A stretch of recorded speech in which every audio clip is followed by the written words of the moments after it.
Всем привет, с вами Иван Жданов и передача «Военное положение», где мы раз в неделю подводим итоги и обсуждаем все то, что произошло на войне и вокруг нее. Сегодня мы поговорим о проблемах, с которыми столкнулась российская армия, и оценим потери обеих сторон.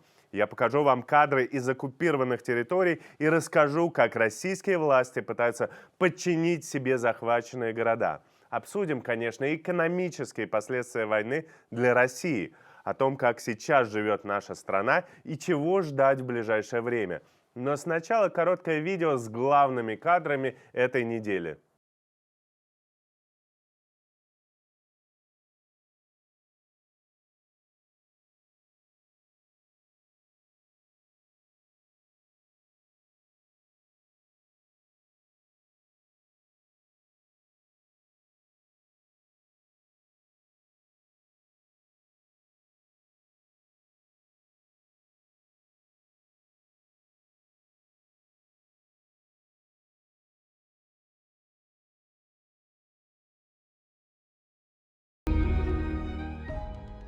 Операция развивается успешно, в строгом соответствии с заранее утвержденными планами.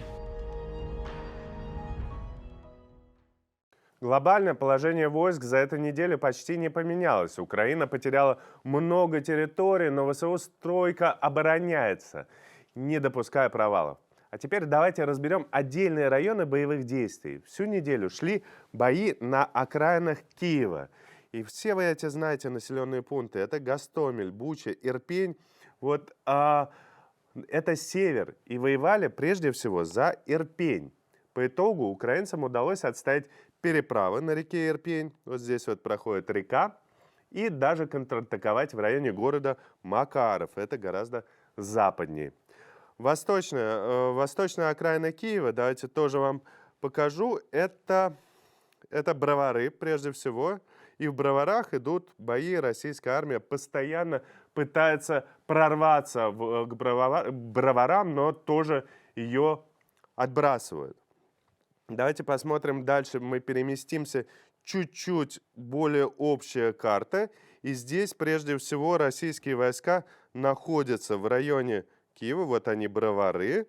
Здесь они проехали один раз, но на самом деле российских войск здесь сейчас нет. Славутич, скорее всего, мы видели кадры на этой неделе, что в Славутиче, скорее всего, его захватили российские войска, и там проходили мирные митинги протеста, хотя, скорее всего, может, там уже и отбили эти войска тоже. Давайте перейдем к Харьковскому направлению. Здесь у нас самое важное понимать, что Сумы, как правильно назвать, их деблокировали Сумы. И на самом деле бои, вот сейчас давайте покажу, наверное, синеньким лучше, Сумы вот деблокировали. Бои идут в районе Ахтырки и Зачугуев. Воевали за Чугуев, который прикрывает фланг Харькова. И за Изюм, это гораздо еще южнее, вот за Изюм город, который тоже мешает российским войскам блокировать войска Украины и там же выходить в тыл, где стоят украинские войска в районе Славянска и Северодонецка. Именно на Восточном фронте шли самые активные бои на этой неделе. Давайте еще мы переместимся на следующую карту. Это здесь мы видим Лисичанск, Северодонецк и Павлоград. Вот здесь идут, пожалуй, самые активные бои. И даже рубежные, которые много раз говорили о том, что российские войска его взяли, все равно украинские войска там находятся и продолжают героическое сопротивление. Давайте посмотрим на весь Восточный фронт. Вот такая большая достаточно линия сопротивления, при этом совершенно понятно, что линия фронта, она не сильно изменилась на самом деле. Вот посмотрите, как были эти позиции. Вот он находится, Донецк, бои идут прямо возле Донецка. Это говорит о том, что украинские войска пока сохраняют свои позиции и пока не уходят из своей своих укреплений, даже несмотря на достаточно массированные обстрелы, на достаточно массированные атаки и сопротивление. Давайте переместимся еще южнее. И тут у нас основное направление, конечно, кошмар, который продолжает твориться, это в Мариуполе, который продолжает свое сопротивление, несмотря на то, что он окружен. Так, это карта южнее. Здесь у нас важная часть — это Николаев и Херсон. Чернобаевка, знаменитая Чернобаевка, в которую традиционно вот выставляет свои войска украинская армия, потому что это, видимо, единственный удобный аэропорт, с которого удобно атаковать, и уже несколько раз там разбомбили российскую технику. От Николаева сначала российские войска пытались окружить Николаев, но от Николаева идет активная отпора, активные контратаки со стороны украинских войск. И похоже, что атака на Одессу, Одесса пока защищается, и пока на Одессу у российских войск пока просто нет сил. Сухопутные силы слишком далеко, а десантик, который размещался вот в этом районе где-то, пока ничего и не слышно. На этой неделе российская армия активно применяла крылатые ракеты. И часто их запускали прямо с кораблей. Давайте посмотрим.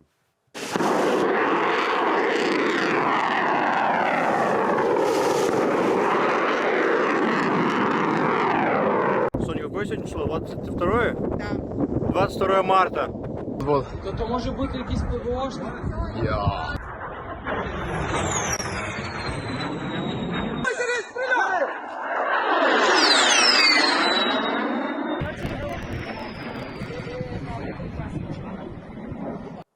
Все эти ракеты летят в украинские города. Крылатые калибры отправляют по инфраструктуре, например, нефтеперерабатывающим заводам и складам топлива, как в Калиновке под Киевом.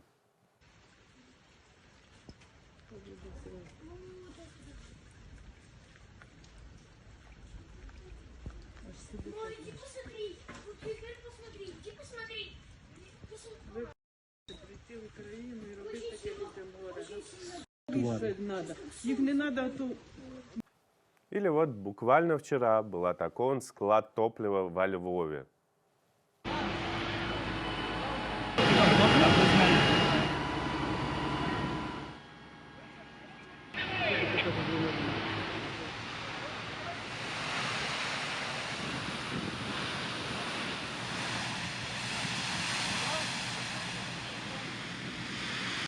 Но часто ракеты либо отклоняются от курса, либо сбиваются ПВО и падают на жилые дома.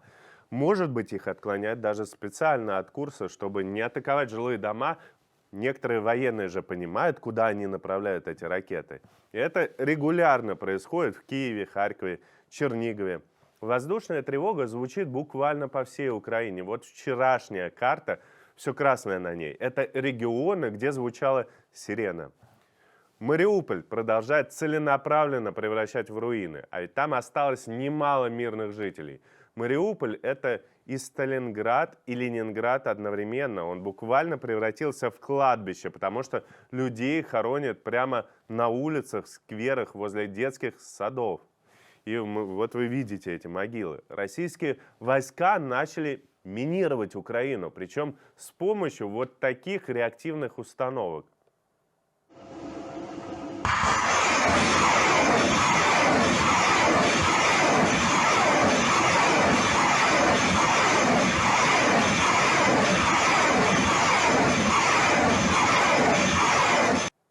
Знаете, как эти машины называются? Называются земледелие. Кому пришло в голову их так назвать, просто, конечно, я ума не приложу.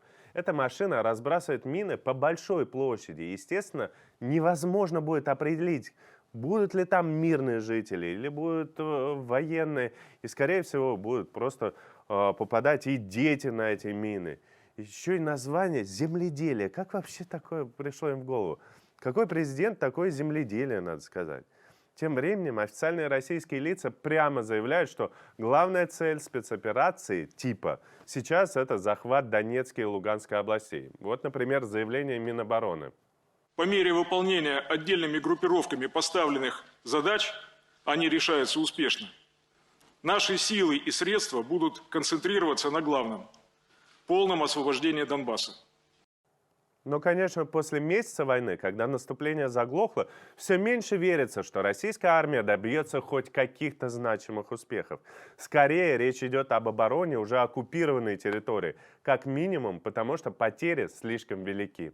В пятницу, 25 марта, Министерство обороны России сообщило новые данные о потерях в войне. По официальным данным, погиб 1351 военнослужащий и еще 3825 получили ранения. Эти данные без учета потерь военных формирований так называемых Донецкой и Луганских республик, а также Росгвардии. К сожалению, верить этой информации нельзя. Но даже эта цифра впечатляет. Это значит, что каждый день российская армия теряет по 46 человек. Это гораздо больше, чем в Чечне и Афганистане. Независимые источники говорят, что Россия потеряла от 5 до 10 тысяч человек. Украинская сторона называет цифру в 16 тысяч убитых российских солдат. Свежие данные об украинских потерях не поступали 2 недели. Мы ожидаем их обновления на следующей неделе. И логика понятна, почему Украина не публикует эти данные, потому что по этим потерям на позициях можно гораздо больше узнать, на каком направлении российская армия может атаковать. Но Украина в последний раз сообщала об около 1300 человек убитыми. Потери обоих армий по технике. Мы берем данные, проверенные по фото и видео. И вот даже по ним Россия за месяц войны потеряла 300 танков и 588 бронированных машин, среди которых традиционно БМП, БМД, БТР, МТЛБ и другие. Уничтожены или захвачены 100 артиллерийских орудий и систем САУ, а также 33 реактивных системы залповых огня. Сбито 16 самолетов и 35 вертолетов. Цифры по авиации за неделю не сильно изменились. Судя по всему, российская армия стала меньше использовать авиацию и больше ракеты.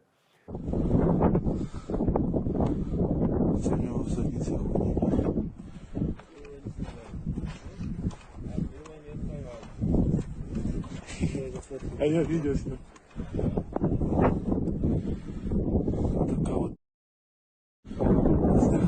Потери сил Украины к 28 марта такие: 79 танков и 148 бронированных машин. Однако с учетом захваченной техники у Украины сейчас даже больше танков, чем было до начала войны. Уничтожено 37 артиллерийских установок и 6 систем залпового огня. У Украины подтверждены потери 12 самолетов и 1 вертолета. Вот конкретно этот самолет был уничтожен на земле. И судя по тому, как он разрушен, это видно, что он, скорее всего, он просто не взлетал даже. Общие потери 1847 против 540.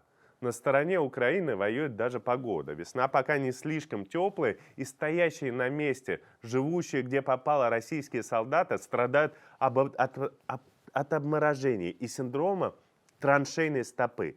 Это очень неприятная вещь, когда ноги долго находятся в воде, в грязи и начинают прямо гнить заживо. Вот в начале века была такая беда и проблема, и вот сейчас это все повторяется в современное время.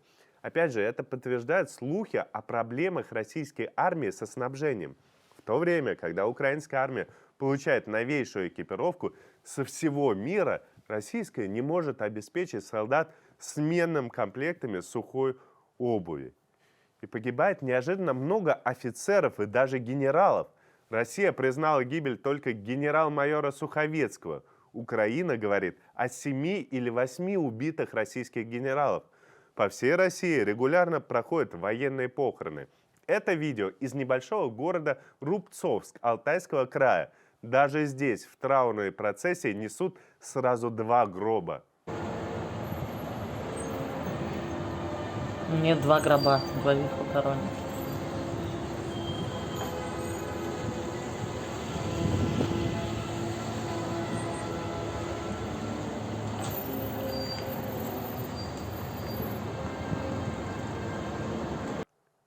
Неудивительно, что далеко не все хотят ехать в Украину. На этой неделе стало известно о 12 росгвардейцев из Краснодара, которые отказались воевать. Их уволили, но это все равно лучше, чем быть убитыми или искалеченными в этой войне. Вот простая статистика. Даже если Минобороны признает 1300 погибших, то это значит, каждый 100-й солдат, который отправился на эту войну, уже погиб даже просто по официальной статистике Министерства обороны, которое мы знаем, что насквозь лживое. А уже понятно, что это порядка 10, то есть 10 из 100 человек, каждый 10-й погибает на этой войне. Это говорит о том, достаточно высокая вероятность погибнуть по сравнению с тем, что ты просто живешь, едешь на войну, и там, не знаю, окажешься ли ты 10-м или не окажешься. И даже после этого росгвардейцы отказались, их просто уволили, ничего с ними страшного не случилось, и они подали в суд на незаконное увольнение. Мы спросили у адвоката Агоры Михаила Бениша, насколько массово сейчас силовики отказываются ехать на войну и что им за это может грозить. Ощущение, что очень массово. У меня было довольно много обращений за сутки. За каждым, как обратившиеся говорили, я вот стояла там 20, 40, 150 человек. Это много. Вот. С разных регионов России. От Северного Кавказа до Сибири. Законом слово спецоперация, специальная военная операция, он не регламентирован вообще. Непонятно, что это такое. Вот. И поэтому, если человека отправляют туда, где его могут убить, и туда, где он кого-то может убить, то, наверное, это должно быть с его согласия. А без согласия, это какой-то рабский труд просто. Это превращение людей до уровня мамлюков, турецких рабов, воинов. Вот, поэтому без согласия это незаконно. Что может быть? Увольнение? Может быть. Угрожают госизменой? Не может быть. Пропаганда не помогает. Помогает вот запугиванием, причем там замполиты запугивают, там особисты запугивают. Но это все чёс. На самом деле, если реально включать рычаги правовые, то переклинит всю нашу армию. Мне кажется, это единственный случай в истории, когда с Росгвардией можно взять пример. Отказываться от исполнения преступного приказа любыми доступными способами. Одной из самых заметных потерь этой недели стал сам министр обороны Сергей Шойгу. Он на 2 недели просто пропал, не выступал по телевизору, не выходил в публичное пространство. Поползли слухи, что Шойгу арестован за неудачу, что у него случился инфаркт или то, что он даже умер. И чтобы успокоить людей, даже специально прервали выпуск новостей и показали вот такое странное видео.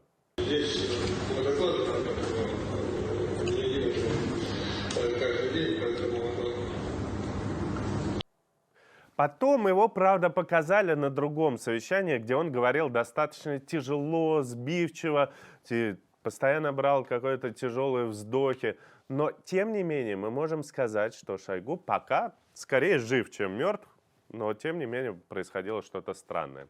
Что бы ни говорила российская пропаганда, продолжается массовая гибель мирных жителей. Я вот сейчас рисовал стрелочки, а ведь там гибнут постоянно люди. Харьков, Чернигов, Николаев, Киев, Мариуполь. Все эти города постоянно обстреливаются российскими войсками.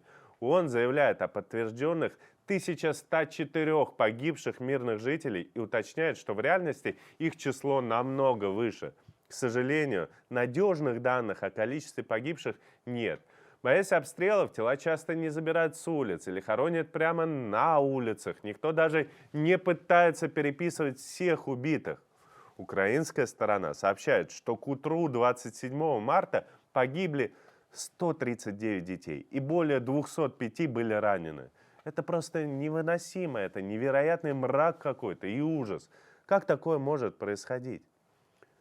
Кое-что стало проясняться с атакованными Мариупольским драмтеатром, в котором укрывалось около 1000 мирных граждан. Мариупольский горсовет сообщил, что в ходе удара погибли 300 человек. Однако под постоянными обстрелами никто не может достать тела погибших из-под завалов. У нас есть видео, которое было сделано сразу после бомбежки.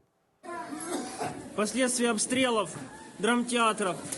Ракета попала прямо в центр драмтеатра. Сейчас люди пытаются эвакуироваться.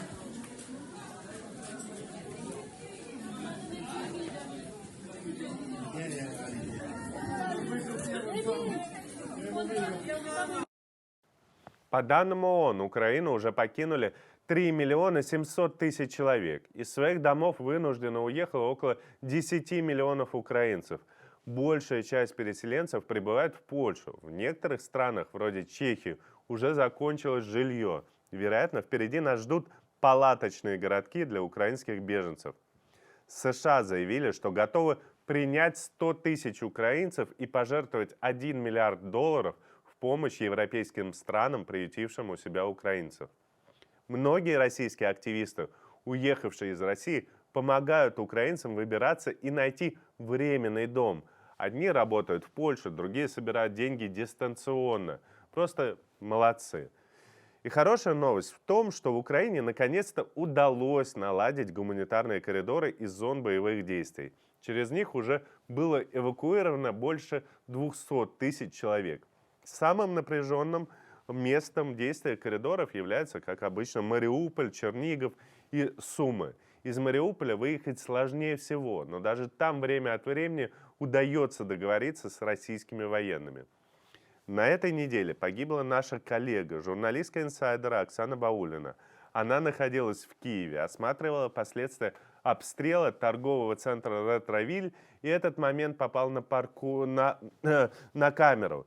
Этот момент возле парковки просто. И Путин, нужно сказать прямо, Путин убил Оксану, и нам всем будет ее очень не хватать.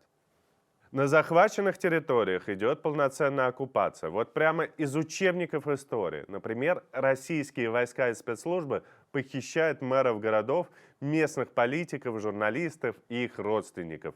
Кого-то из мести, кого-то захватывают, чтобы шантажировать, а мэров заставляют перейти на сторону России и убеждать горожан в покорности.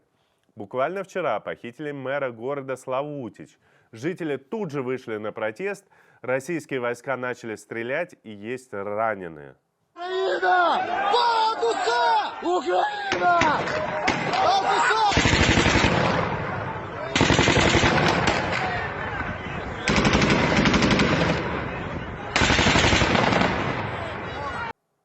К вечеру мэра отпустили, и он призвал горожан не нападать на российских солдат, потому что это неравный бой, и пусть лучше они мирно пройдут через город. Вот такое заявление. Прокремлевские СМИ регулярно постят видео и фото того, как украинские флаги заменяют российскими. Но есть куда более вопиющие видео. Как вот это, например, где некий боец-освободитель разрушает местную памятную плиту.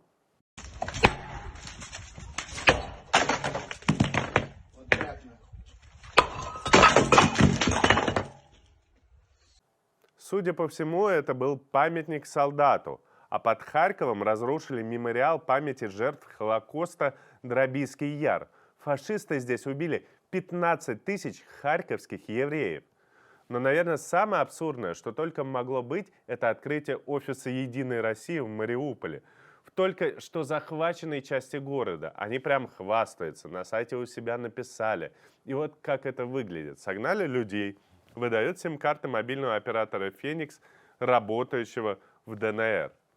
Украинцы на оккупированных территориях не подчиняются российским силовикам, смело выходят на митинги. И это уже приводит к столкновениям с российскими солдатами. Вот так митинг в Херсоне забросали светошумовыми гранатами, открыли огонь из автоматов. Домой! Домой! Домой!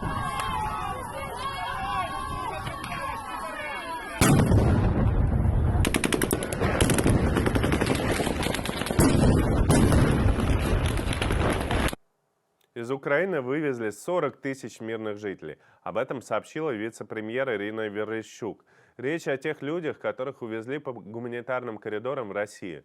Никто не хочет спасаться на территорию государства, которое только что пыталось вас убить. Поэтому эти 40 тысяч человек являются принудительно переселенными. Больше всего из них жителей Мариуполя и окрестностях. Их насильно перетаскивают в Ростовскую область, где они не хотят быть, и таких случаев мы знаем достаточно много. Вся международная политика вокруг войны сейчас свелась к обсуждению двух вещей. Как отказаться от российских нефти и газа, а также как еще помочь Украине с оружием и решить проблему открытого неба. На этой неделе президент США Байден приехал в Европу и в том числе провел совещание с украинскими представителями. Там был и министр обороны Украины. Чуть ранее НАТО согласилось обменять словацкие установки ПВО С-300 на американские «Патриоты», чтобы С-300 отправились в Украину. Турция продолжает поставлять Украине «Байрактары». Очередной Антонов повез БПЛА в Польшу, откуда их доставят вооруженным силам Украины. Все это, безусловно, помогает, но прямо закрывать небо над Украиной НАТО откровенно побаивается. И на самом деле, рано или поздно это придется сделать. Как я уже много раз говорил, рано или поздно НАТО в каком-то виде придется участвовать в этой войне, потому что понятно, что Путин не собирается останавливаться. И по традиции к хорошим новостям из-за границы. Во Франции арестованы 2 яхты члена наблюдательного совета Альфа-Групп Алексея Кузьмичева. Судно оценивается в 20 миллионов и 50 миллионов евро соответственно. Таможня Финляндии также задержала 21 прогулочную яхту, которые могут принадлежать российским бизнесменам или связанным с ними компаниям. Ну а министр финансов Нидерландов просто сообщила, что в стране заморожены российские активы почти на 400 миллионов евро. Это сопоставимо с годовым бюджетом Нижнего Новгорода. Замораживают российские активы и другие страны, например, Франция и Нидерланды. Швейцария заблокировала на российских счетах колоссальную сумму в 6 миллиардов долларов. США готовят возможную заморозку золотых резервов России. Все это правильно. Нельзя позволять Путину потратить накопление российского народа на войну. С особенной гордостью поделюсь с вами победой отдела расследований команды Навального. Они нашли невероятно богатую падчерицу министра иностранных дел Лаврова Полину Ковалеву, которая в том числе владела имуществом Великобритании. Про эту девушку никто не знал. Доказать ее связь с Лавровым было довольно сложно. Но после нашего расследования она попала под санкции Великобритании, и теперь Полина сможет пользоваться роскошной квартирой в Лондоне за 4,5 миллиона фунтов стерлингов. Не знаю когда. Наверное, через 10 лет, а скорее всего никогда. Ее просто заберут. Евросоюз и США обещают вводить против России новые санкции. И, конечно, главное на повестке дня – это отказ от газа и нефти. Но, к сожалению, пока заметных подвижек в этом деле нет. Я напомню, что все дни, пока идет война, через Украину перекачивается российский газ. Представляете, страны воюют, а газ идет себе по трубе в Европу. Европейская топливная система довольно значительно привязана к поставкам из России. И, конечно, перестроить ее быстро невозможно. Однако, если война затянется, то дойдет и до отключения российского газа, я в этом не сомневаюсь. Знаменитый экономист Владимир Путин, создатель фразы «мировая экономика рухнет при цене $80 за баррель», потребовал продавать газ в недружественные страны за рубли. И кажется, эта идея должна поднять курс рубля. Но на деле все будет намного иначе. Чтобы платить за газ, Европе придется покупать рубли. Но у кого? Крупнейшие российские банки под санкциями, значит, появится какой-то новый авторизованный банк-прослойка. По сути, все то же самое Путин еще раньше сделал с нефтью, обеспечив себя и своих друзей миллиардами посреднических доходов. Тем временем в России появляются первые признаки экономического коллапса. По сообщению Центробанка в феврале россияне вынесли из банков почти 1 триллион 200 миллионов рублей. Остаток средств по вкладам стал рекордным с 2008 года. Это неудивительно. Люди лишаются рабочих мест, а цены на товары растут. Только на этой неделе об уходе с российского рынка заявила крупнейшая контейнерная компания «Маерск». Также компания планирует продать в России все свои активы. Nestlé сокращает присутствие в России. Уходят бренды KitKat и Nesquik. При этом Nestlé и Unilever сообщили, что цена на их товары в России может вырасти 45% с 1 апреля. С 23 марта приостановлена деятельность московского завода Renault Group. Эта автомобильная корпорация сомневалась дольше всех, ведь Renault принадлежат 68% акций в АвтоВАЗа. И сейчас Renault решает, что делать с этими акциями. Не исключается их продажа просто. На автобазе работает 45 тысяч человек. Это вообще градообразующее предприятие для Тольятти. Пока АвтоВАЗ не закрывается, но с 6 июня он переводит всех сотрудников на 4-дневную рабочую неделю.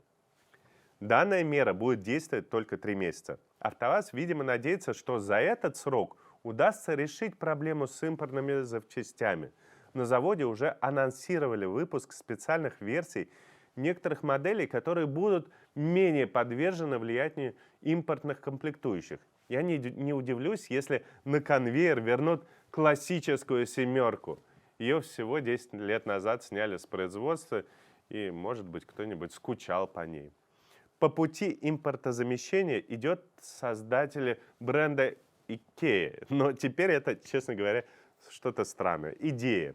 Товарный знак уже подали на регистрацию в Роспатент.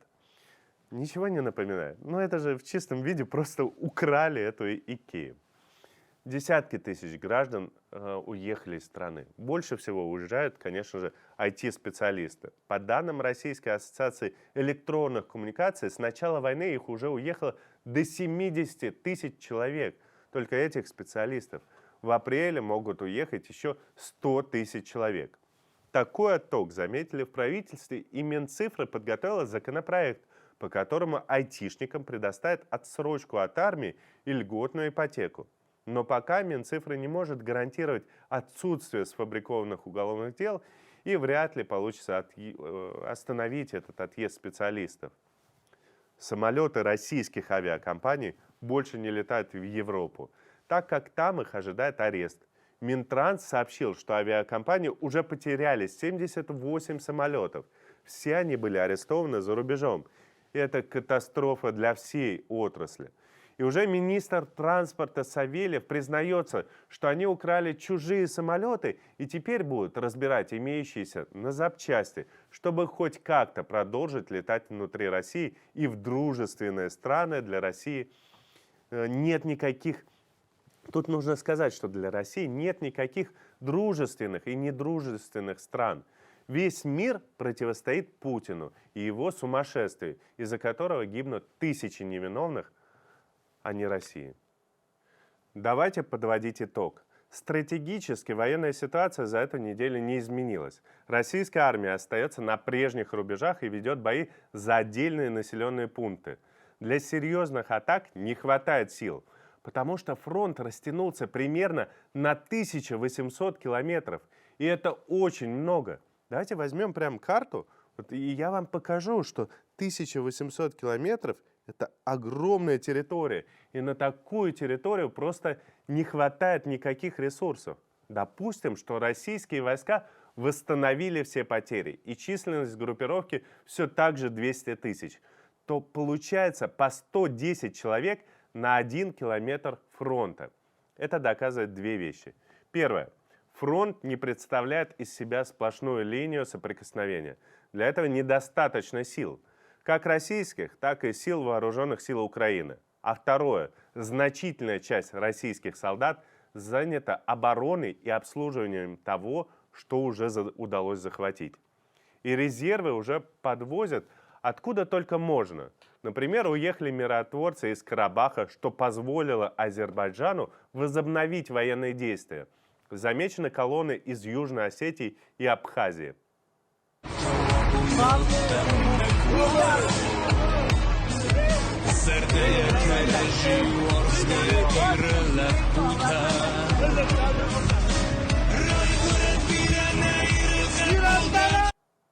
Все больше разговоров о вступлении в войну Беларуси. Я думаю, что белорусы просто откажутся воевать. Регулярно публикуются спутниковые снимки скоплений военных в этой стране. Появляются фото и видео перемещений техники по железной дороге. Лукашенко все опровергает, но надо не забывать, что Лукашенко уже вступил в войну с территории Беларуси, летят ракеты. С белорусских аэродромов поднимаются российские самолеты. Российские войска вторглись в Украину, в том числе с территории Беларуси. Я считаю участие белорусской армии в войне более чем вероятным, особенно с учетом высоких российских потерь. Путин пытается собрать хоть какие-то резервы, и торги с Лукашенко продолжаются. Но, опять же, повторюсь, я уверен, что белорусы сами, вот люди, вот они будут отказываться гораздо чаще, чем это происходит в российской армии. Чего ожидать в ближайшую неделю? Продолжится медленное наступление российских сил в Донецкой области. ВКС и крылатые ракеты снова будут уничтожать украинские города, сжигая многоэтажки. Самым важным может стать район Херсона, где намечается украинская контратака. Российских частей здесь сравнительно мало, и мощная атака может привести к окружению всей наступающей группировки на правом берегу Каховского водохранилища. Это уже не война, это настоящая военная катастрофа. Прошел всего месяц, а счет потерь идет на тысячи и десятки тысяч. Каждый день российская армия совершает военные преступления, а Путин твердит, что все идет по плану. Мы всегда говорили, что Путин у власти приведет Россию к полному краху. И теперь все это наблюдают, как это происходит прямо вот сейчас. И мы должны продолжать бороться против войны и против Путина.